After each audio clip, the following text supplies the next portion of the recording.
Assalamualaikum warahmatullahi wabarakatuh. Perkenalkan, nama saya Alan Suyitno, nomor stambuk D1A1200069, kelas C, jurusan Agribisnis Fakultas Pertanian, Universitas Hulu Oleh. Mengapa Pancasila merupakan sistem filsafat? Pancasila sebagai sistem filsafat merupakan renungan yang mengunggah kesadaran para pendiri negara, termasuk Soekarno ketika menggagas ide filosofis Grundslag, menelusuri konsep dan urgensi Pancasila sebagai sistem filsafat.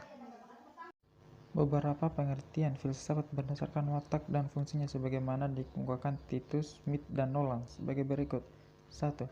Filsafat adalah sekumpulan sikap dan kepercayaan terhadap kehidupan dan alam yang biasanya diterima secara tidak kritis. 2. Filsafat adalah suatu proses kritik atau pemikiran terhadap kepercayaan dan sikap yang dijunjung tinggi. 3. Filsafat adalah usaha untuk mendapatkan gambaran keseluruhan. 4. Filsafat adalah analisa logis dari bahasa serta penjelasan tentang arti kata dan konsep. 5. Filsafat adalah sekumpulan problematik yang langsung mendapat perhatian manusia dan dicarikan jawabannya oleh ahli-ahli filsafat. Filsafat Pancasila sebagai genitivus objektivus dan genitivus subjektivus. Pancasila sebagai genitivus objektivus artinya nilai-nilai Pancasila dijadikan sebagai objek yang dicari landasan filosofinya berdasarkan sistem-sistem dan cabang-cabang filsafat yang berkembang di Barat.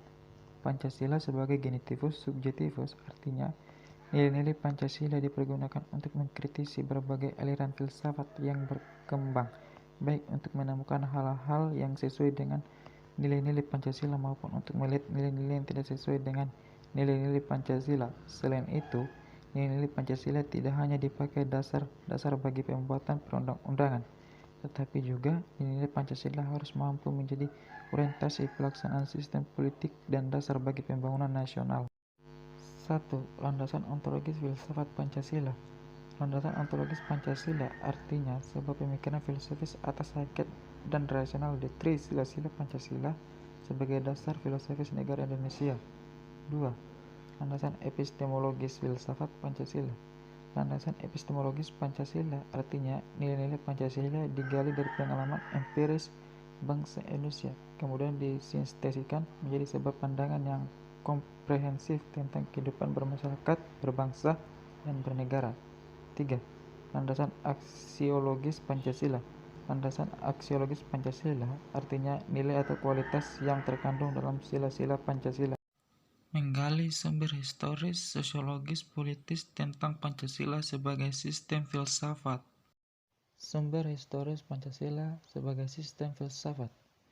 Pada 12 Agustus 1928, Soekarno pernah menulis di Suluh Indonesia yang menyebutkan bahwa nasionalisme adalah nasionalisme yang membuat manusia menjadi perkakas niat Tuhan dan membuat manusia hidup dalam roh. Pembahasan sila-sila Pancasila sebagai sistem filsafat dapat ditelusuri dalam sejarah masyarakat Indonesia sebagai berikut. Yang pertama, sila ketuhanan yang Maha Esa. 2. Sila kemanusiaan yang adil dan beradab. 3. Sila persatuan Indonesia. 4. Sila kerakyatan yang dipimpin oleh hikmat kebijaksanaan dalam permusyawaratan perwakilan. 5. Sila sosial yang seluruh rakyat Indonesia. Sumber sosiologis Pancasila sebagai sistem filsafat. Sumber sosiologis Pancasila sebagai sistem filsafat dapat diklasifikasikan ke dalam dua kelompok.